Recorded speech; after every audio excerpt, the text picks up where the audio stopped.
आइए सुनते हैं आज की कहानी अग्नेया। वो एक खुशनुमा शुक्रवार की शाम थी जब उसके पिता दफ्तर से लौटे और उसे हॉल में नहीं देखा तो उन्होंने पूछा, आगे कहाँ है?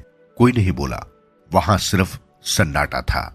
उसकी मां के चेहरे ने सब कुछ बयां कर दिया। कोई गंभीर घटना घटित हुई थी। चिंता आतुर वे घर की ओर दौड़े और अंततः अपनी बेटी के शयन कक्ष में कोने में बैठी पाया। उसके चेहरे पर बने निशान ये बता रहे थे कि उसे मार पड़ी है। जैसे ही उसने अपने पिता को देखा, आगे की आंखें आंसुओं से भर आई। उन्हें अपने हृदय में कुछ टूटता हुआ महसूस हुआ। उन्होंने उसे अपने सीने से चिपका लिया। उन्होंने उसका माथा चूमा। इससे उसे कुछ राहत मिलती महसूस हुई। वो अपनी पत्नी के बर्ताव पर आग बबूला थे। उन्होंने आगे से कहा कि वे अभी वापस आते हैं और अपनी पत्नी से बात करने चले गए। ये क्या बेहुदापन है? उन्होंने पूछा। तुम ऐसा कैसे? फिर वहां एक जिद्दी सन्नाटा पसर गया। ये उनके घर पर आम बात थी। उनकी पत्नी उन्हें कभी नहीं बताती थी कि क्या चल रहा है, पर वे इस बार नहीं मानने वाले थे। उन्हें उस सन्नाटे को तोड़ना था। वे रसोई घर में गए और स्टील की एक तश्तरी को जानबूझकर जमीन पर पटक दिया। तश्तरी उछली और दीवार से टकराकर एक जोरदार आवाज की।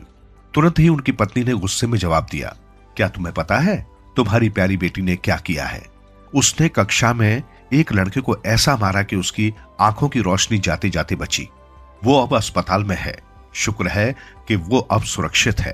अगर उसे कुछ हो जाता तो क्या होता? इसे स्कूल से निकाल दिया जाता। एक पिता के रूप में वे इस बात पर विश्वास नहीं कर पा रहे थे। वे जानते थे कि आगे थोड़ी शैतान है, पर वो जानबूझकर किसी को नुकसान नहीं पहुंचा सकती थी। बिल्कुल नहीं। अग्नेया ये उसका नाम था, पर सब उसे आगे बुलाते थे। उनके घर उसका जन्म बहुत कोशिशों और मन्नतों के बाद हुआ था। वो अपने आसपास के लोगों से असीम प्यार पाकर बड़ी हुई थी। 8 साल की उस बच्ची ने अभी से हर किसी का मन अपने शब्दों और विचारों से जीत लिया था। वो बड़े ही मजाकिया और भावपूर्ण तरीके से अपने स्कूल के घटनाक्रमों का वर्णन करती थी। उसके बच्चों से लेकर बूढ़ों तक कई दोस्त थे। वो उस सूर्य की तरह थी जो बादलों के बीच चमकता है। वो हवा जो बरसात की पहली फुहार के बाद चलती है। वो उनकी प्यारी आगे थी। शब्द कभी उसको वर्णित नहीं कर सकते थे। उसको जानने के लिए उससे मिलकर बात करने की जरूरत थी। उसके पिता ने सोचा कि वो गुलाबी पोशाक में कितनी प्यारी लगती है और वे अपनी मुस्कान रोक नहीं पाए। वो हर किसी की चहेती थी, पर वो अपने पिता की सबसे ज्यादा चहेती थी। वे पिता नहीं बल्कि मित्रवत व्यवहार करते थे। उसके पिता ने निर्णय किया कि उसकी गलती नहीं थी। उन्होंने शांत होने का प्रयत्न किया। वो लड़का और उसका परिवार भी कष्ट में होंगे, उन्होंने सोचा। कारण जो भी हो, पर आगे को उसे इस तरह से चोट नहीं पहुंचानी चाहिए थी। उनका दिमाग इस घटना का कारण तलाशता रहा। अंततः उन्होंने उससे बात करने और उसे कुछ सलाह देने का फैसला किया। वे धीरे से उसके पास बैठे और उसके सिर पर प्यार से हाथ फिराया। प्रिय, क्या हुआ था? तूने उस लड़के को चोट क्यों पहुंचाई?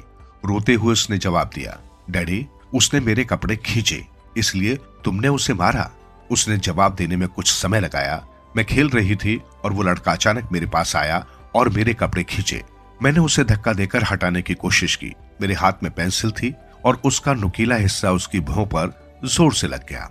हालांकि वो रो रही थी, पर उसका जवाब उचित लग रहा था। ये घटना बहुत सामान्य लग रही थी। वैसी घटना किन्हीं भी 2 बच्चों के बीच खेलते हुए हो सकती थी, पर छोटी आगी ने इस घटना के लिए माफी नहीं मांगी और उसके पिता को इस बात पर आश्चर्य हुआ। वह उसे घर के पास के एक पार्क में ले गए और दोनों लोहे की एक बेंच पर बैठ गए। उनके आसपास बहुत से बच्चे खेल रहे थे। उन्होंने काफी देर तक कुछ नहीं बोला। आगे के आंसू सूख गए थे और उनके निशान उसके गालों पर रह गए थे। उसके बाल बिखरे हुए थे और सुबह से उनमें कंघी नहीं की गई थी। वे उसे महसूस नहीं कराना चाहते थे, इसलिए वे चुपचाप उसके साथ बैठे रहे। पेड़ों पर पत्ते भी नहीं हिल रहे थे, मानो वे भी आगे की बात सुनना चाहते थे। काफी वक्त के बाद उन्होंने उसकी ठंडी हथेली अपने हाथ में ली। उसने अपनी आंखें बंद की और उनका सहारा लेकर बैठ गई। वो सुरक्षित महसूस कर रही थी। उसकी खामोशी उन्हें और परेशान कर रही थी। अंततः उन्होंने उससे पूछा, क्या तुम जाकर और बच्चों के साथ खेलना चाहती हो? कुछ देर तक वो ठहरी, फिर उसने ना में सिर हिलाया। प्रिय, ये सब चीजें तो होंगी ही जब तुम अपने दोस्तों के साथ खेलोगी, पर तुमने उसे धकेलाया और मारा क्यों? तुम्हें अपने शिक्षक के पास जाकर उन्हें बताना चाहिए था। अगर तुमने उसकी आंखें फोड़ दी होती तो क्या होता? तुम उसके बाद कभी स्कूल नहीं जा पाती। क्या तुम्हें ये पता है? क्या तुम्हें इस बात का कोई अंदाजा है कि वो इस वक्त कितनी तकलीफ में होगा? उसका सिर झुका हुआ था, पर मुझे पता था कि वो सुन रही थी, पर फिर भी उसने कोई प्रतिक्रिया नहीं दी। यदि ये और गंभीर होता तो पुलिस आती और तुम्हें जेल ले जाती। वे बोलते रहे इस उम्मीद में कि वो कोई प्रतिक्रिया देगी। अब अचानक उसने ऊपर निगाह करके उनकी तरफ देखा, पर उसकी आंखों में कोई भी नहीं था। उन्हें एहसास हुआ कि आजकल एक 8 साल की बच्ची को भी ये मालूम था कि किसी व्यक्ति को किस बात के लिए जेल भेजा जा सकता है और किस बात के लिए नहीं। वो धीमी आवाज में बोली, ठीक है डैडी, अब मैं आपको कुछ बताना चाहती हूँ। वे इसी पल का इंतजार कर रहे थे, उसके अपनी मन की बात बताने का इंतजार। उसने उनसे पूछा कि आपने टीवी पर महाभारत देखी है? विषय के इस तरह बदलने से वे चकित हो गए। उन्होंने लगभग अपना आपा खो दिया। बामुश्किल उन्होंने खुद पर काबू किया और सिर हिलाया। हाँ बिल्कुल। जब दुशासन ने द्रौपदी चाची की साड़ी खींची तो उन्होंने मदद के लिए पुकारा, पर उनकी मदद करने कोई आगे नहीं आया। भगवान कृष्ण ने उनकी पुकार सुनी और उनकी मदद की।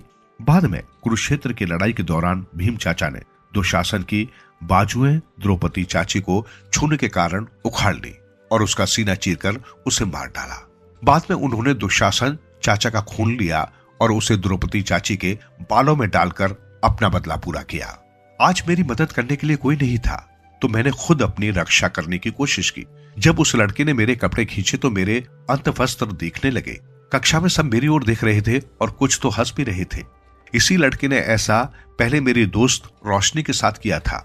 मैं उसे अपनी बेइज्जती क्यों करने देती? यदि आज मैं उसे अपने कपड़े खींचने दूंगी तो कल वो किसी और के कपड़े फाड़ेगा। मैं उसे चोट नहीं पहुंचाना चाहती थी, पर मैं खुद भी चोटिल नहीं होना चाहती थी। जब मैंने अपना बचाव किया तो मेरे हाथों में पेंसिल थी और वो उसकी आंख में लग गई। मुझे इस बात का दुख है डैडी, पर यह मेरी गलती नहीं थी। उसने इन सब की शुरुआत की थी। क्या मैंने सचमुच कुछ गलत किया है? उन्होंने उसकी आंखों में एक चिंगारी देखी और समझ नहीं पाए कि क्या जवाब दे। उसके जवाब ने उन्हें सोचने पर मजबूर कर दिया था। क्या उन्हें उसके व्यवहार पर गर्व होना चाहिए था? वे उसकी बातों में कोई कुतर्क खोजना चाहते थे, पर उन्हें कुछ नहीं मिला। उसने उन्हें आत्मसम्मान का एक महत्वपूर्ण पाठ पढ़ाया था।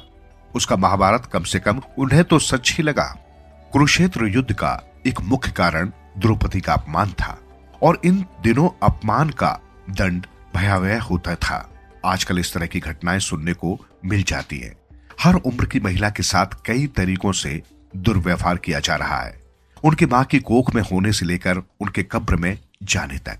क्या सारे मुजरिमों को सजा मिल रही है? क्या हर पीड़ित को न्याय मिल रहा है? उन्होंने सोचा, हम उसी देश में रहते हैं जहां महापुरुषों ने धर्म के नाम पर लड़ाइयां लड़ी, कत्ल किए और मारे गए। ये कहा गया है कि जब धर्म में अधर्म बढ़ जाएगा तो नायकों की एक नई पीढ़ी का जन्म होगा। उसे पुनः स्थापित करने के लिए राजा द्रुपद के घर द्रौपदी का जन्म वर्षों की पूजा अर्चना के बाद हुआ था। वे अग्नि में जन्मी थी। अग्नि का जन्म भी तमाम कोशिशों और लंबे इंतजार के बाद हुआ था। उसके नाम का अर्थ था अग्नि की बेटी। शायद उन दोनों में कुछ समानताएं थी। नए जमाने की लड़कियों की रगों में द्रौपदी का रक्त है। उन्होंने सोचा, जो लोग उन्हें नुकसान पहुंचाने के बारे में सोचते हैं उन्हें बहुत परेशानी उठानी पड़ेगी। यदि सारी द्रौपदियां अपने ऊपर आने वाले हर खतरे से लड़ेंगी और अपनी सुरक्षा के लिए कदम उठाएंगी तो सारे दुष्ट पुरुषों तथा महिलाओं को छुपने के लिए जल्दी जगह ढूंढनी पड़ेगी। जो हुआ वो दुर्भाग्यपूर्ण था, पर अब वो लड़का मजाक में भी किसी लड़की के कपड़ों को हाथ लगाने से पहले 2 बार सोचेगा।